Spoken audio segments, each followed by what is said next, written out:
아직 물고기 뱃속인데 왜 감사가 먼저 나올까요? 오늘의 말씀 요나 2장 1절부터 10절. 요나는 물고기 뱃속에서 여호와 곧 자신의 하나님께 기도했습니다. 내가 어려운 가운데서 여호와를 불렀더니 주께서 내게 대답해 주셨고 스올의 뱃속에서 부르짖었더니 내 목소리를 들어주셨습니다. 주께서 나를 깊은 곳 바다 한가운데로 던지셨고 물살과 파도와 큰 물결이 내 위로 지나갔습니다. 나는 주님의 눈앞에서 쫓겨난 줄 알았지만 그래도 다시 주님의 거룩한 성전을 바라보겠습니다. 물이 목까지 차오르고 깊은 물이 나를 에워쌌으며 바다풀이 내 머리에 뒤엉켰고 나는 산들의 밑동까지 내려갔습니다. 땅이 내 뒤로 영원히 문빗장을 질러버린 것 같았지만 주님은 구덩이에서 내 생명을 끌어올리셨습니다. 내 기운이 사그라져 갈 때 내가 여호와를 기억했고 내 기도가 주님의 거룩한 성전에 이르렀습니다. 가치 없는 헛것들에 매달리는 사람들은 한결같은 사랑을 저버립니다. 그러나 나는 감사 찬양 소리로 주님께 제사를 드리며 내가 약속한 것을 지키겠습니다. 구원은 여호와께서 이루십니다. 여호와께서 물고기에게 말씀하시자 물고기가 요나를 마른 땅에 토해냈습니다. 요나의 기도는 밝은 예배당에서 시작되지 않았습니다. 숨이 막히는 물고기 뱃속, 도망치던 발걸음이 완전히 멈춘 자리에서 비로소 입이 열렸습니다. 하나님께 돌아가는 길은 종종 가장 어두운 곳에서 다시 시작됩니다. 요나는 먼저 자기 처지를 꾸미지 않았습니다. 어려움 가운데 있다고 말했고 스올의 뱃속에 있는 것 같다고 고백했고 살려달라고 그대로 부르짖었습니다. 믿음은 괜찮은 척하는 데서 자라지 않고 무너진 자리가 무너졌다고 인정하는 데서 다시 살아납니다.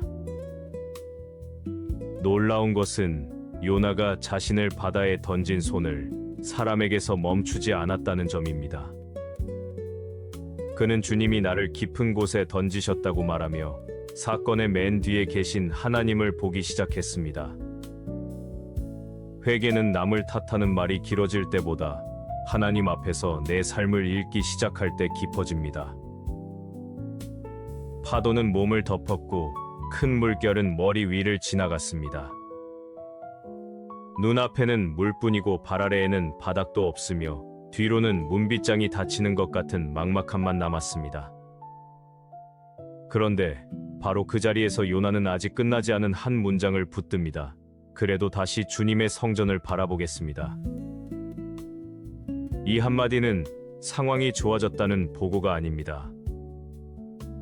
아무것도 풀리지 않았는데 시선만 먼저 하나님께 돌려 세운 믿음의 결단입니다. 기도는 사방의 문이 열린 다음에 하는 말이 아니라 문이 다 닫힌 것 같은 순간에도 하늘을 향해 얼굴을 드는 일입니다. 요나는 물이 목까지 차오르고 바다풀이 머리에 뒤엉켰다고 말합니다. 성경은 그 장면을 조금도 낭만적으로 꾸미지 않고 사람이 가장 밑바닥에서 얼마나 무력해질 수 있는지를 그대로 보여줍니다. 하나님 앞에 기도는 고통을 줄여 말하는 기술이 아니라 고통 속에서도 하나님을 놓지 않는 붙듦입니다. 그러면서도 요나는 이미 건져진 사람처럼 말합니다. 주님께서 구덩이에서 내 생명을 끌어올리셨다고 고백하는 순간에도 그는 아직 물고기 뱃속에 있습니다. 구원의 시작은 바깥 환경이 먼저 바뀌는 데 있지 않고 깊은 곳에서 하나님의 손을 먼저 알아보는 데 있습니다.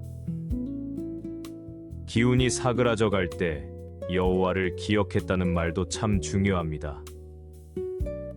사람은 힘이 남아있을 때는 다른 것들을 붙잡느라 바쁘지만 더는 버틸 수 없을 때 비로소 누구를 기억해야 하는지가 선명해집니다. 끝이라고 느껴지는 순간이 오히려 하나님을 가장 또렷하게 부르는 시작점이 되기도 합니다. 요나의 기도는 주님의 거룩한 성전에 이르렀습니다. 바다 밑이든 물고기 뱃속이든 하나님의 귀를 막을 수 있는 장소는 없었고, 사람의 손이 닿지 않는 깊이가 하나님의 자비까지 끊어내지는 못했습니다. 그래서 기도는 내가 어디에 갇혀 있는가 보다 하나님이 누구신가를 다시 붙드는 일입니다.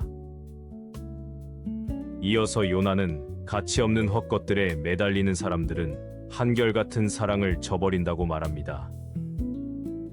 살 길이 보이지 않을수록 사람은 더 빨리 있게 해줄 것, 더 쉽게 붙들 수 있는 것, 하나님 아닌 다른 의지처를 찾고 싶어집니다. 그러나 거짓된 붙듦은 마음을 잠깐 마비시킬 수는 있어도 생명을 건져 올리지는 못합니다. 그래서 더 놀라운 고백이 뒤이어 나옵니다. 요나는 아직 마른 땅에 서 있지 않은데도 감사 찬양을 말하고, 아직 모든 것이 끝나지 않았는데도 약속을 지키겠다고 고백합니다. 감사는 문제가 다 지나간 사람의 마지막 노래가 아니라 구원이 여호와께 있다는 사실을 믿는 사람이 어둠 속에서 먼저 부르는 믿음의 언어입니다.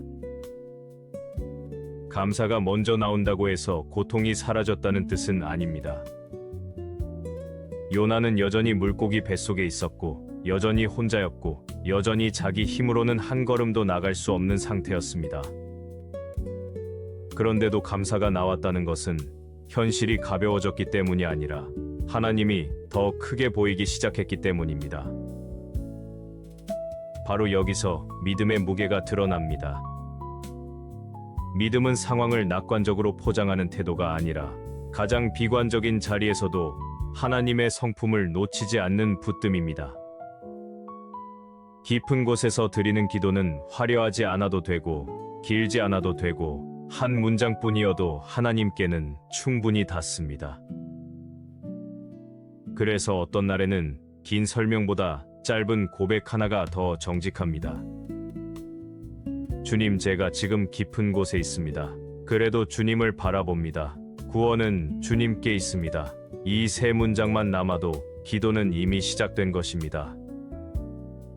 하나님은 완벽하게 정리된 사람의 목소리만 들으시는 분이 아니라 무너진 사람의 부르짖음도 끝까지 들으시는 분입니다. 요나의 기도는 결국 방향을 바꾼 사람의 기도였습니다. 니느웨를 피해 달아나던 사람이 이제는 더 멀리 숨을 곳이 없다는 사실 앞에서 하나님 쪽으로 다시 몸을 돌렸습니다. 구원은 종종 환경의 변화보다 먼저 방향의 변화로 찾아오며, 사람을 살리는 첫걸음은 바깥 탈출보다 하나님께로의 회복일 때가 많습니다. 우리도 종종 기도보다 확인을 먼저 원합니다. 문제가 풀린 증거가 보여야 감사할 수 있고, 길이 열리는 소리가 들려야 평안해질 수 있다고 생각합니다. 하지만 요나의 기도는 반대로 말합니다. 구원은 내가 만들어내는 탈출이 아니라 하나님이 이루시는 구원이기 때문에 감사가 먼저 시작될 수 있습니다. 혹시 오늘 마음이 깊은 물속에 잠긴 것 같다면 이 본문이 들려주는 길은 분명합니다.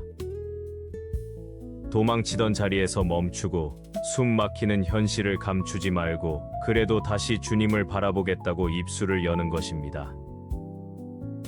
하나님은 가장 깊은 곳에서도 들으시며 우리가 아직 물고기 뱃속에 있는 동안에도 이미 구원의 일을 시작하십니다. 마침내 물고기는 요나를 마른 땅에 토해냈습니다. 그러나 진짜 전환은 그보다 먼저 요나가 깊은 곳에서 하나님을 기억하고 구원이 여호와께 있다고 고백한 순간에 이미 시작되고 있었습니다. 그래서 오늘 우리의 가장 어두운 자리에서도 가장 먼저 배워야 할 말은 이것입니다. 구원은 여호와께서 이루십니다.